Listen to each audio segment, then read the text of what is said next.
Good afternoon, everybody. My name is Matt Shagam. We have somebody who will be coming around and taking questions as this presentation goes along, but I am the gentleman who will be presenting on SAT, ACT strategies and introductions today. I currently work as a lawyer, but I previously have been a private test tutor here in Vermont for over 15 years, and this is my 17th year presenting this course here, so thank you all for being here with me.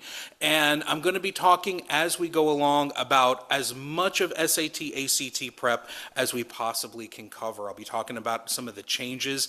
In fact, reviewing this for this year's presentation, I was just struck on how much of my information is about, here are the changes that are coming, and here you all are. How many of you are sophomores here today? Okay, we have a few sophomores. Fantastic. I'm very glad to see you here.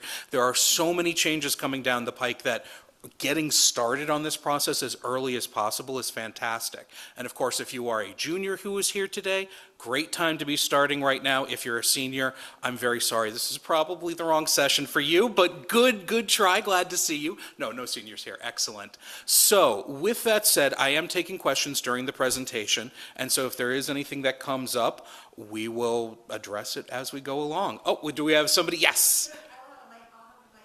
Fantastic. So if you'll just raise your hand, we will ask our folks to come on by and put that by so everybody can hear your question, because we are also doing this online remotely as well. So that's how we get that stream in there.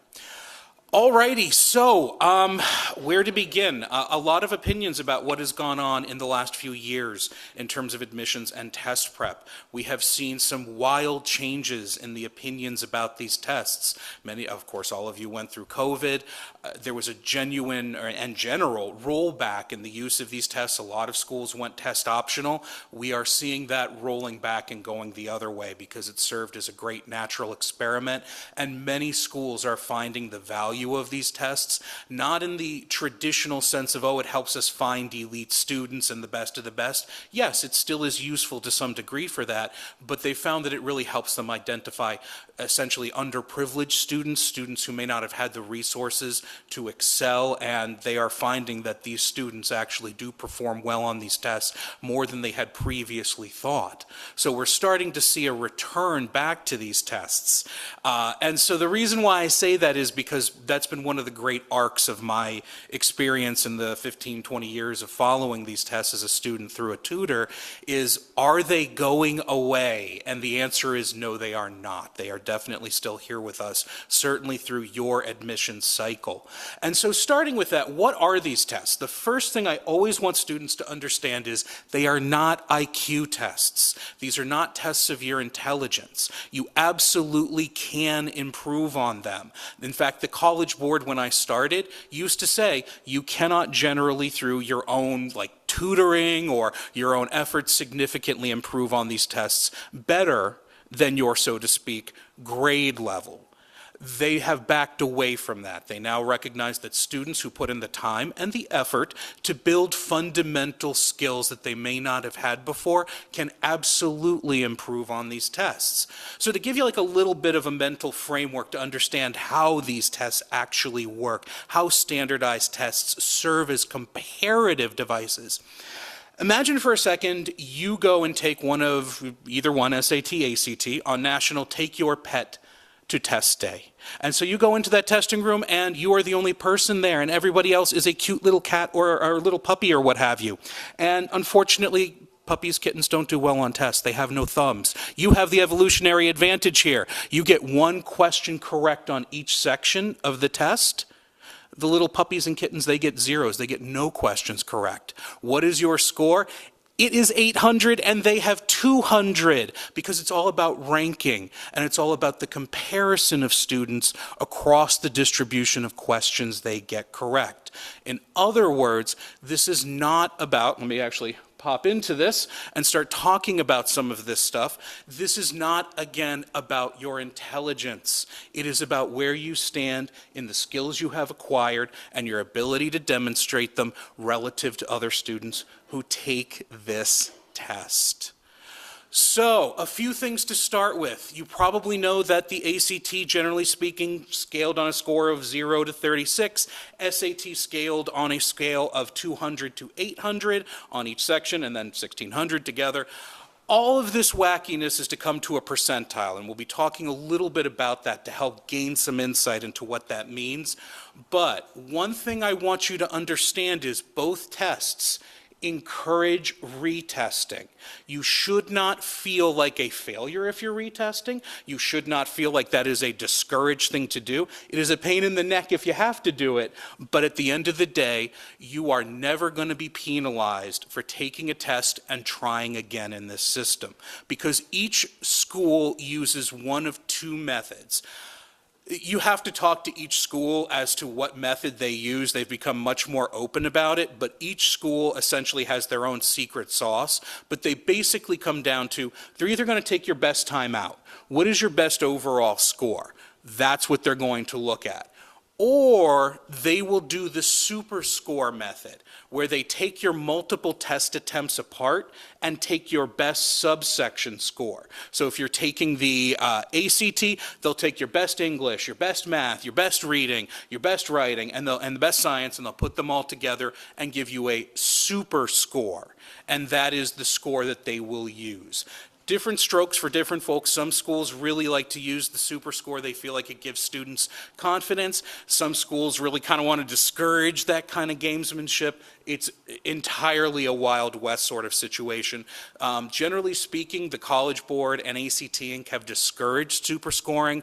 They have no ability to prevent what the schools do with the data once they get it, though. So here we go. So calendaring this. Depending on where your college goals are, and you want to be proactive in the sense of just look at what the schools are doing. Look at where the schools you're thinking you might be interested, where are their scores? Generally speaking, if your scores are the average of the students who are accepted at that school, you can start to feel reasonably confident that your scores are not going to at least hold you back. You're going to be in that ballpark. And roughly speaking, if you want to know where you should be, and you don't even have that kind of information on the averages, you want to be above the percentile that the school rejects. So if your school rejects 95% of its students, you want to be certainly above that 95th percentile on these tests. And that's a rough rule of thumb to give you a sense of where should I be in terms of my score on this. We'll talk about the actual percentiles in a moment. But generally speaking, you are juniors. Now is exactly when you want to be beginning. I was looking at the calendar. You know, the April test dates are coming up. The late registration deadline's right on us if you haven't. But do start this process now. Take some time, see how you're doing, whether it's a real test or whether it's a practice test around now. See where your current score fits within your goals, and then if you need to, prepare over the summer, and then hit the ground running in the fall, ready to take those fall tests. So, digital testing. I am happy to try and answer questions on this as best I can. I think that this is and I am very candid, I have no associations or affiliations with anybody in the world, so I'm not selling anything whatsoever. I feel very, very concerned about students with the computer testing for a lot of reasons. Yes, ma'am, you have your hand up. What's the difference between the ACT and the SAT? What's the material difference? Very good. We're going to go into the content in a little bit, and we'll be talking about that. You can also take a look at this sheet here, this handout, which has the breakdowns of how many questions are on each section of each test. So I will hold off on some of that for a moment, and then we'll come right back to it. So, one of the big questions you have to decide is, do I want to take this thing on a computer with the SAT, or do I want to take this thing on paper? I've been looking to see if there's really available computer, they call it the CBT, for the ACT that's out here. I don't think they've really rolled that out here in Vermont yet for the ACT, so if you're looking for that paper-based option, and the ACT does both, by the way, you do not have to make a hard choice per se on the ACT if you're willing to travel a little. But long story short, right now, as of today, if you like the computers, you're headed towards the SAT. If you're thinking paper, you're thinking ACT. So that's kind of the divide for these days. For a lot of students, I really think the paper does help, and I'll talk about why in a second. Surprisingly, particularly in the critical reading, and it's because of your ability to mark up the text, and I'll develop that thought more in a second. But really briefly, I want to talk for a second about computer adaptive testing. So the SAT, for those, especially for the parents who have never taken a computer adaptive test, you might have, if you went to graduate school, have taken the GRE or the GMATs, which are computer adaptive. Computer adaptive means you get one question at a time. You answer it.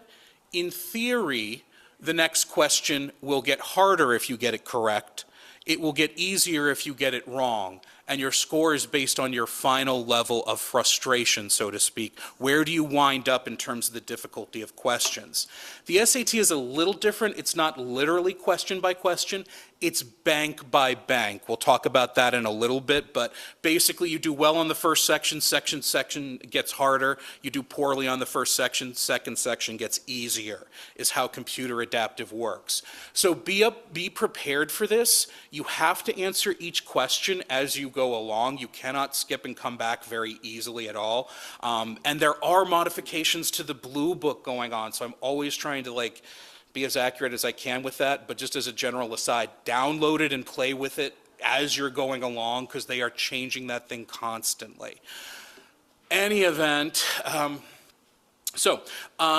in terms of dealing with the computer adaptive, one thing is that it will probably feel very hard and frustrating. Be psychologically prepared for that because you do not have the ability to kind of adjust the difficulty you're working at by skipping hard questions, focusing on what you can do. You've got to take what you've got there and go with it. So just be prepared for that if it feels terrible, especially if you're on that second section and you're like, oh my gosh, these questions are so hard, you're doing very well. So just help yourself with your stress by understanding that. If the test is getting harder on a computer adaptive, that doesn't mean you're doing poorly, it means the opposite. So that's just a little stress management piece here. So the SAT is down to just over 2 hours at 2 hours and 14 minutes. The ACT is a little bit shorter if you do not take the essay and the science section. It's down to just over 2 hours for the core ACT. Roughly speaking, my advice is always take the science, always take the essay. It will never hurt you unless you completely wreck those compared to your other scores. Like if you're doing 24s on all the other sections and you're doing 6 on the science, maybe think about not taking the science, but if your science is anywhere in the ballpark, go ahead and take it because most students do wind up taking that. So the ACT science, optional, writing, so a little bit of bad advice there. I take that out. The writing is not optional for the SAT. There is none. It is entirely gone. That is an artifact of prior year's presentations. I apologize. The ACT still has the essay. And if you take it on computer, if you have an accommodation, you get a keyboard for it. So I will not be addressing accommodations in this lecture directly. Let me just take a second there, put a little asterisk. I am happy to answer questions. It's actually one of my practices as a lawyer is special education law. But if you do have questions about it, accommodations are available. It has become an entirely new world. They put accommodated materials up on the websites. If you want to practice with them, you can see the various timing adjustments. If you think that's something that you qualify for, absolutely pursue it. And that's about it for the moment, except to say they are out there. They're much easier to get than they used to be. They're much more transparent. And otherwise, we'll be moving on. So we talked a little bit about things. So I have to apologize for one small error here. The guessing on this chart has the same advice doubled for SAT and for ACT. SAT, that's correct. ACT, I'm going to give you the correct strategy in 1 second here. So we talked a little bit about computer adaptive. You just take your best shot. That's the guessing strategy for it. There's nothing sophisticated about it. It is what it is because of the nature of computer adaptive testing. It's one of the things they like about it is that it discourages guessing strategies. So what you want to do with the ACT, however, is this. Leave questions blank until the end of each section. If you don't know them. If you know them, go ahead and answer them. That's great. But if you don't know, skip them till the end of the section. Look back at your test answer sheet, pick the letter you feel you've answered the least, guess that letter into all of the blanks. They cannot have a student who Christmas trees A doing better than a student who Christmas trees C, right? All the answers are roughly equally distributed across a section. So if you feel like one of your answer choices is underrepresented in what you've selected, chances are it's overrepresented in the blank questions you skipped. So you just look back and do not take much time on this. This is just so you know, like, how do I guess blindly? Like, is there a way to do it? And the answer is yes. On one of these standardized tests, the best way to guess is to wait till the end. If you're guessing completely blind, and then guess the same letter into each of those blanks, and it should be the letter you feel you've picked the least on the test that you have just taken. So wait till the end of the section, look back at the blanks, pick a letter you feel you've answered the least, guess that into each of the blanks. That is the guessing strategy for a paper-based ACT where there is no point penalty to getting a question wrong. And maybe that's part of this as well. As the background, there's no penalty for getting questions wrong anymore. Used to be you'd get like a quarter point in terms of the way they would scale scores on the SAT and you do all this math. You either get the point or you don't now. So you should always guess on both tests. Do not feel like you are being punished for wrong answers like that. Take your best shot and go from there. Again, with a computer adaptive test, it gets harder as you go along. Make sure you answer all of the questions.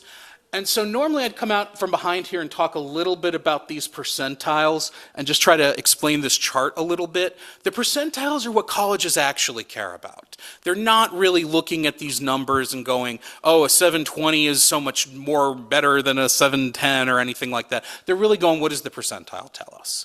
So to get a real sense of where you stand, make sure you just take a moment and when you get your test scores, convert, roughly, 28's roughly around the 90th percentile. So if you're looking at your more competitive schools, that's kind of an aspirational threshold. Once you get past 28, you can feel pretty comfortable about your scores. For example, here at UVM, that's a good one. Average scores are a little bit lower. They're down more around the 20 mark. You can see there's a spread 53, 56. But that's about the midpoint. And so something to understand, what is a good score, what is a bad score? The answer is a good score is whatever gets you into college. And the numbers have been shifting a lot. We're still at about 3,000 four-year colleges in the United States. The vast majority of them, 2,600 plus, view the 50th percentile scores on these tests as pretty good. That's about where most of their students are going to be by definition, because those are the students who go off to college. And a lot of our kind of concern about these elite scores, so to speak, are because we're thinking about perhaps the top 50, top 100 most competitive schools in our country. And there's really only about 300 when you think of all the small schools, highly competitive special programs, strange things like the Harvey Mudd College of Mining, which is actually an excellent school despite being called Harvey Mudd. It just does mining, great school. You'll never hear about it if you're not in that world. Those are the kinds of things where, yes, you do need a high math score for there, but about 300 of them. So do understand most colleges, thousands of colleges in the United States, are going to be pretty happy with a score that's in the 20 to 24 range, or on the SAT, somewhere around the 480 to 540 range, 560. So moving on to the SAT a little bit so you can see the comparable percentiles. So this is just on the composite out of 1,600. And again, it's the yes. And so the SAT, because I'm getting into some test stuff, really. When do you want to take these tests? Well, sometimes it depends on who's actually the people who are taking the test. If you are, for example, really well prepared for your academic studies, you're hitting this test prep stuff very early in this process, you can do better than the other students who are taking that test with you that day, and it shows up. That's what the difference is between the nationally representative sample and the SAT user is. The representative sample, that's the College Board's little pool of students that adjust the difficulty on. The SAT user score is who took it that day. So if you are ahead of the curve, you will be able to demonstrate that to colleges on the SAT, because they break those scores out now. ACT, it's always been scaled by the students who take it that day, so there's nothing really new there.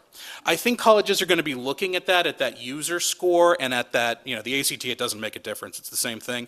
But I think colleges are going to start looking at that because that's, again, more indication of who showed up prepared that day relative to kind of a theoretical data merge pool. You just want to see the students compete versus, against a theoretical math construct.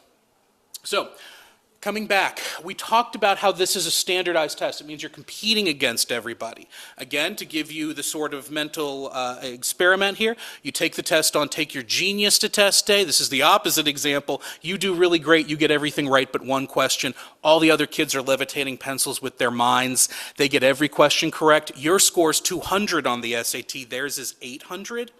So think about that now about preparation. You always, always, always take a practice test before you walk in that room. Why? Because if you need to take 5 seconds to read an instruction, that's 5 seconds the students you're competing against who walked in there knowing those instructions have gone ahead and skipped and spent working. So make sure you know your test before you walk in. There's no point with these tests. You can easily download everything from the internet. They have multiple tests available to you on their respective websites. Make sure that you take them in advance. So, what about how, should I just be taking tests? Should I be cranking through them? I want to improve my score. I'll take 15 tests, right? The improvement you're going to get from taking a first practice test will continue through about 2 to 3 practice tests, and then you'll plateau. So when you start your practice, absolutely take a good practice test or 3 to give yourself a real familiarity with the test. But once you've done that, you have to actually start working on the skills. Chances are all the benefit you're going to get from just going through those tests like a bulldozer is going to expire. It's going to hit the plateau at about 3 tests. So after that, you start building skills. And we're going to talk about those in a second. What skills do you build? But any questions before we start diving into actual content stuff? No? Okay. So, very basic. What's on this test? SAT, ACT, whichever one you're taking. Starting with the fundamentals, math. So you do have to make sure you've got your math in shape. You start with very basic stuff, the principles of addition, principles of multiplication. This is not to say it's easy. It's basic, but not easy. You can construct a really hard problem by using very fundamental ideas as, negative exponents, fractional exponents, odds and evens rules, principles of what happens when you take a chain of evens times a chain of odds, and they're raised to an exponent. That can make the problem entirely different. So please, when I say basic, I do not mean easy. So here on the back of this here, you'll see that there's a formula bank on this sheet. This should be all of the formulas you need for both tests. If you need anything else, they will give it to you on the test, because sometimes the test makers, both of them, will say, assume we give you the formula, can you solve this problem? Can you read the description and go ahead and plug in the numbers? So what I would like everybody to do when you do your math practice with this formula bank next to you. One of the mistakes students often make is after that first test, get through the test conditions, get yourself a baseline, practice with the formula bank next to you no matter what you're doing. Every time you need to look back and review a formula, put a little check next to it.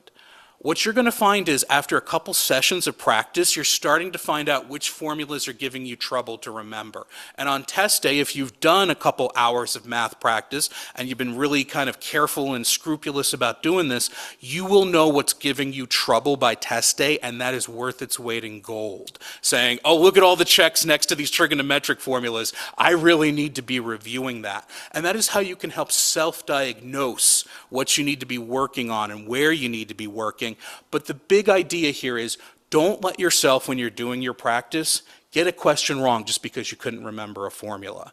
You can work on that. You can work on remembering those formulas, but you need to be building the skill of reading these questions, thinking through them, breaking them down, and actually attacking the math underneath them without hitting an artificial barrier of, oh, I don't remember the formula, forget the question.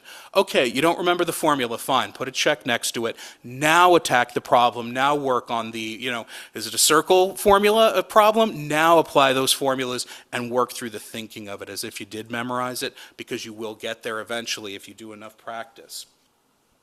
Difficulty on both tests runs up through trigonometry. You do not have calculus on these tests, thank goodness. So basically your unit circle and basic trig identities, a little bit of trig and waves. They've started doing like sine function, cosine function, tan function as waves.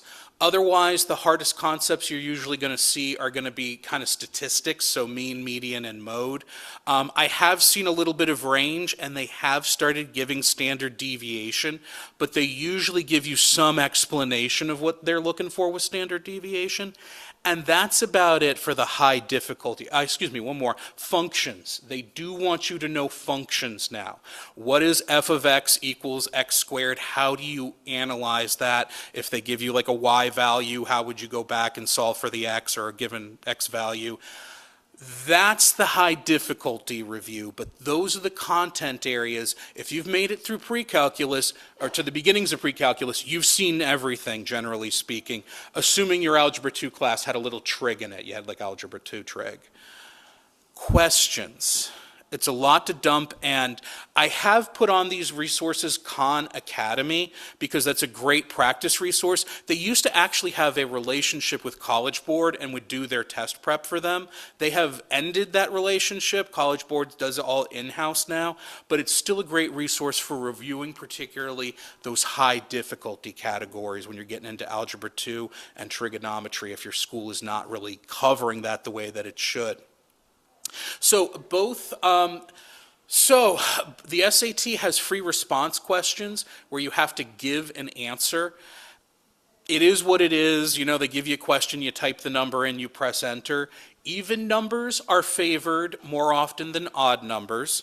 And if you get a negative answer, you've gone wrong. All of the answers should be positive on a free response question.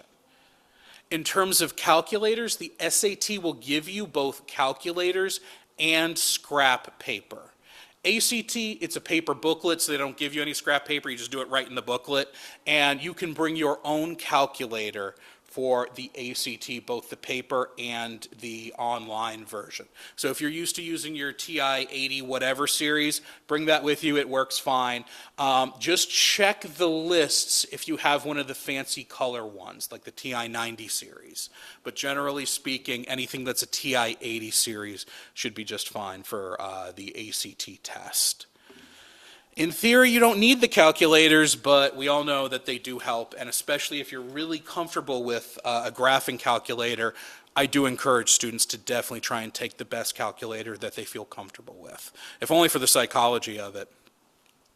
Critical reading. So, moving right along to the other side of the brain, critical reading. What are we doing in the critical reading sections here?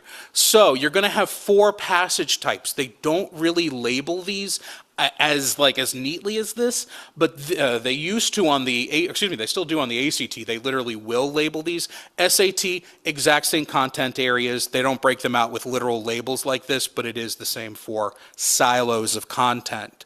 Prose fiction, so it's something from a novel or a short story. What are they looking for? Characterization.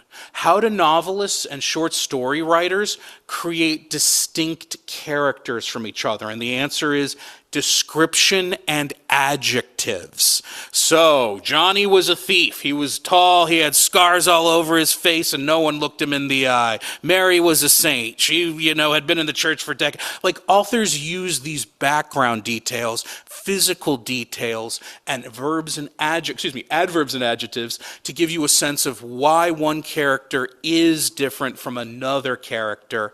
And that is what the prose fiction sections are focused on. How do you know the relationship between these two characters? How do you know what this person is like based on, again, what is in the passage? What I should back up and say is this.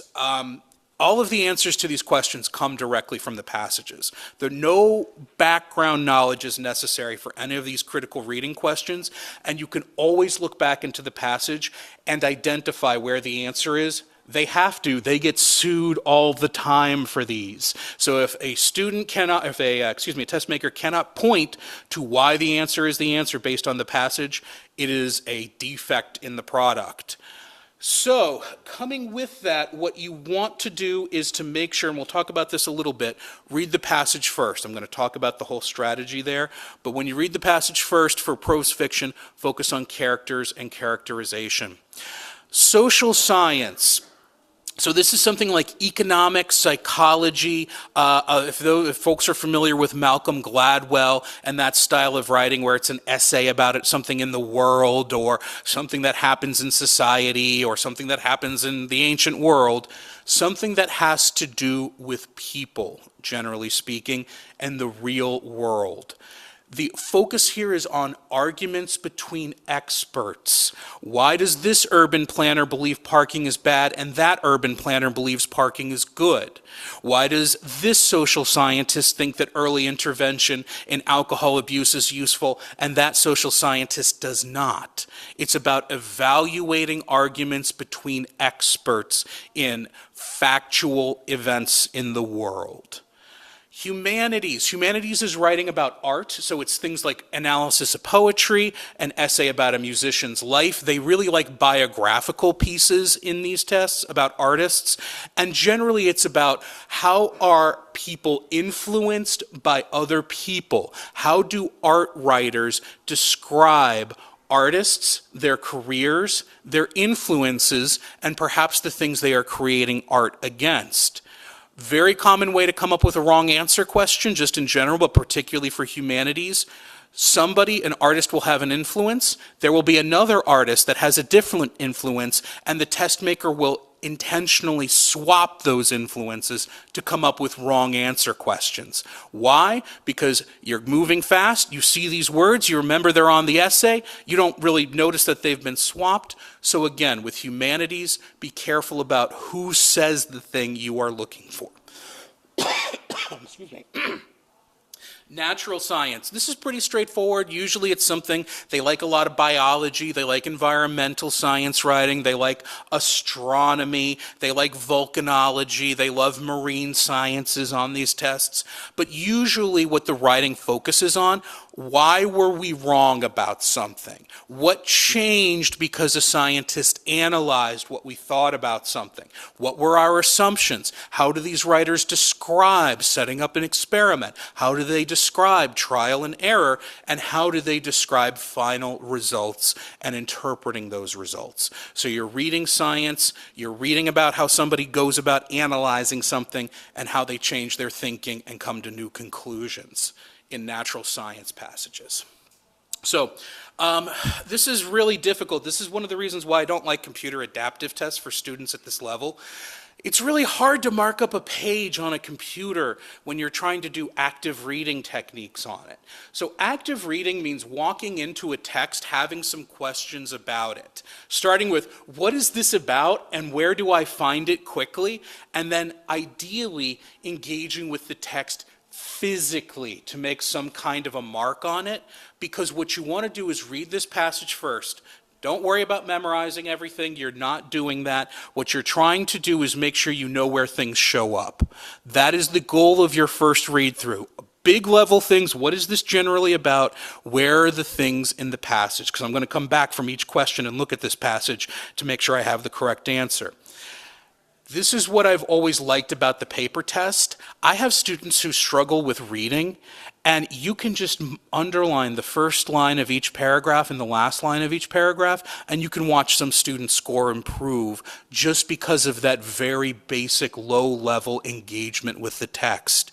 You can write notes, you can underline, you can circle, you can put arrows in when you are working on paper. And so that's one reason why I encourage students to really get in there, because you're trying to digest this data quickly.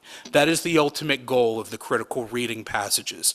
Understand basic information, mark where more relevant information might be found, and then start with those questions. Whenever possible, answer the question in your head before looking at the answer choices. Why? Because they pay a lot of money to somebody to come up with those wrong answer choices, don't they? And they're going to be designed, at least 2 or 3 of them, to seem very tempting. If you go into those answer choices with no clue or no thought about what you're really looking for, you might find a really carefully written wrong answer that seems really tempting. You latch on to what your expectations are, boom, you're done. You've selected that wrong answer and you've moved on. So if you try to answer the question yourself, you make wrong answer choices less tempting because they're not matching what you're looking for. So the SAT has also, let me back up. The ACT has big, long passages. You go ahead and you read those and you answer questions about them. SAT has much shorter. You get like little passage nuggets, and then you answer questions about that passage, and you will move on from there. There we go. Let's see. And I am sorry to be moving so quickly. We have about 10 minutes left, so I want to make sure we get through just about as much as we can in time. So the multiple choice writing, ACT, this is its own section. You get about 5 passages. They have underlined sections. They're all about grammar. They're all about organization. They are not about critical reading. Critical reading might help you a little bit to have those skills, but on the ACT writing section, it is all, excuse me, I should call it the English section. The writing is technically the essay. The English session, shall we say, on the ACT, it is all just multiple choice grammar. So focus on the grammar. Don't worry about critical reading stuff. SAT, very different. They're all mixed in together. Once you've done enough practice, you'll be able to see the format of the English questions on the SAT, and they'll jump out at you that they're just asking about grammar, but they are mixed right in there with the critical reading questions. So you have to make sure you're engaging both sides of your reading, in that you're looking for critical reading analysis, you're trying to get main idea, you're trying to get that. On the SAT, I go back and forth on the advice of looking at the questions first. Because of that nature, when you're just on the critical reading section, because you have that mix of English, I haven't gotten there. I still encourage students to read the passage first, but do be careful that you are switching in the section between reading and writing skills. So, one of the biggest biases on this test is that when it comes to length, less is more. When you are looking at answer choices, so you read the underlined section, you think you see what the grammar error is, you start looking at those answer choices, you want to pick the most correct, obviously, no grammar errors, the most relevant, that means it doesn't change the meaning of the answer. You don't want anything that changes the meaning of the sentence. It's not usually a big issue, but sometimes it does show up there, about 1 question per passage or per section. The big secret one is concise. You want the shortest answer choice. If you have 2 answer choices and you count by words, so 1 answer choice is longer if it has more words. If 2 answer choices both seem grammatically correct, pick the shorter one every single time. I once had a student who was a gifted writer. He won writing awards and such. He was taking the ACT. He was scoring a 19. That is absolutely not appropriate for where this student was at.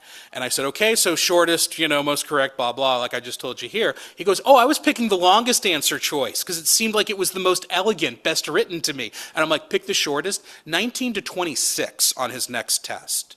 That is how much the length bias can affect your score if you are not picking shorter rather than longer answer choices, and you can work from the shorter answer choice back to the longer ones. The first answer choice you hit that's grammatically correct, if you're working from shorter to longest, is your correct answer, and you are done. You do not need to look at any others. Whereas if you're just going A through E, you do have to look at each of them because you want to make sure the next one's not also grammatically correct and shorter. That may be a little too much to work into your test process, but that's how powerful length is on these writing English questions. So you want to make sure that you review your grammar, make sure you review subject-verb agreement. So in English, that's something along the lines of the dog eats versus the dogs eat. Who gets the S when you have single dog versus plural dog? Single dog, the dog eats, the verb gets the S. In plural, dogs, the verb does not get the S, the dogs eat. So subject-verb agreement and making sure you get tenses right, past tense, future tense. Pronouns and prepositions, especially between I and me and we and us. English is a subject-verb-object language. I do something. Other languages are different. Doesn't matter. We are a subject-verb-object. So I start a sentence. However, a sentence is always finished by me. That's subjective case, objective case, and make sure you know where you start a sentence, like with I or we, and then when you finish it, us and me. So that kind of stuff. Punctuation, the 5 common marks of punctuation in English, periods, commas, semicolons, apostrophes, hyphens, and that's it. Those are the big ones there that they use.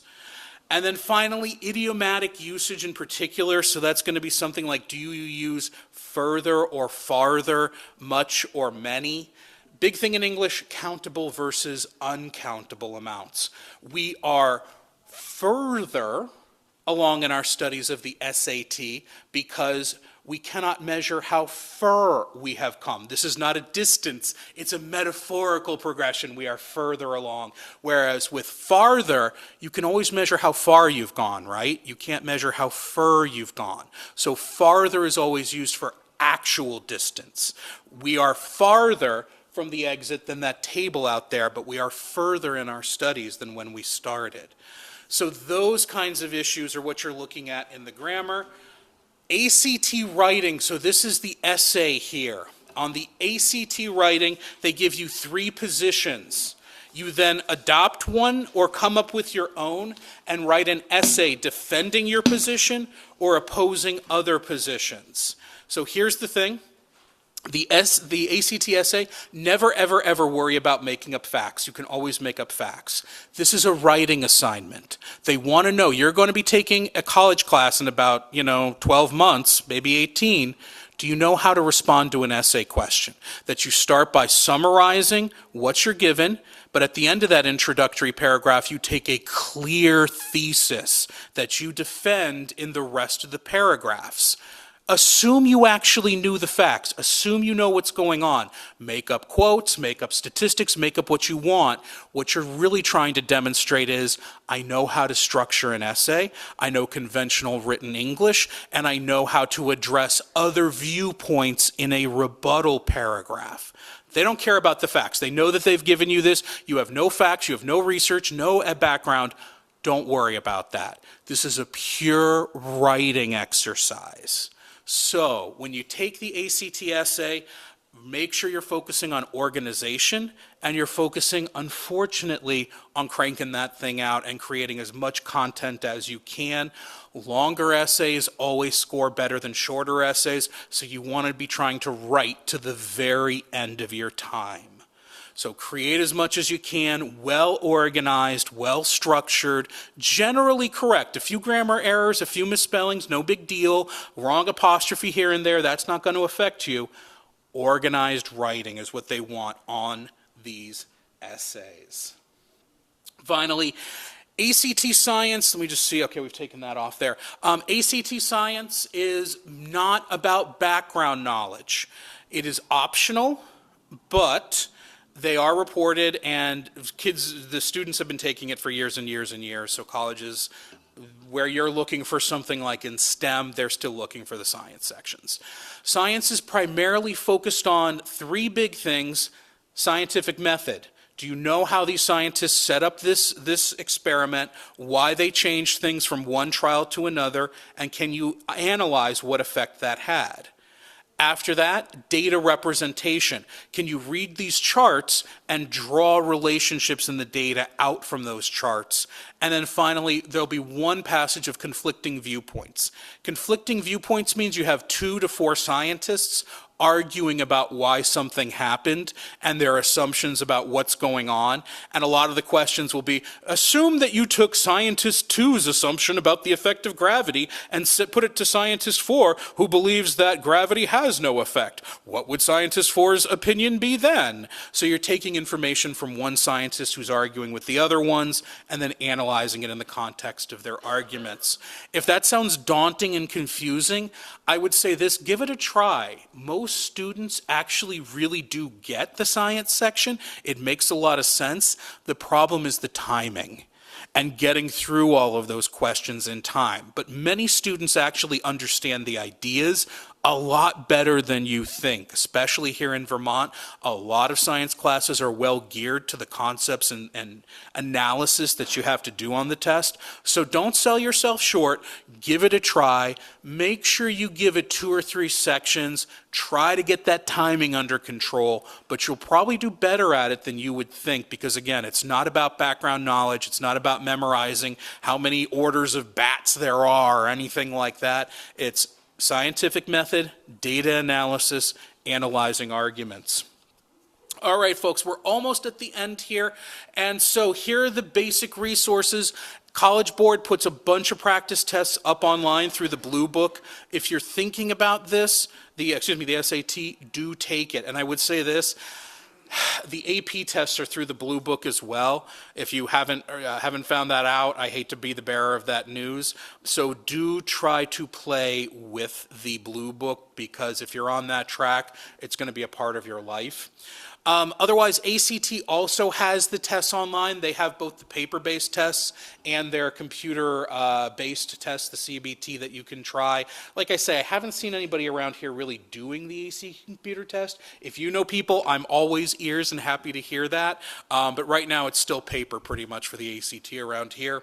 Vocabulary. I have a weird axe to grind that I think a lot of critical reading is difficult because we don't teach vocabulary as directly as we probably should and how to analyze vocabulary. So I push these resources here because if you're starting now and you have the time to be building up a bank of vocabulary, it does really matter. We now know, or not now, it's been known for a while, if you do not know 90% of the words on the page that you're reading, you're not going to be able to answer questions, critical reading questions, either in time or with grade level accuracy. So you need to be knowing 9 out of 10 or ideally 100% if we can, as close as possible of those words on the page. So freerice.com, it's an oldie but goodie for building up vocabulary. And then after that, a list of Greek and Latin roots in English. I do still push the old school stuff. Otherwise, be careful about AI-generated practice materials. It's a brand new world. They're doing research on students who are working with AI generation because College Board really wants to push it. And it is not there yet in terms of coming up with good work for students. The questions are odd. They often don't really represent what's representative of the test, and they don't come with the kind of fundamental skill building we're really looking for here. So let me stop. I'm ranting a little. Thank you all very much. I'm happy to answer any questions that anybody has. I hang out for a few minutes afterwards in case anyone has anything. But let me say this, if you start now, there's absolutely nothing about the college testing process that needs to be a barrier for you. And good luck, everybody.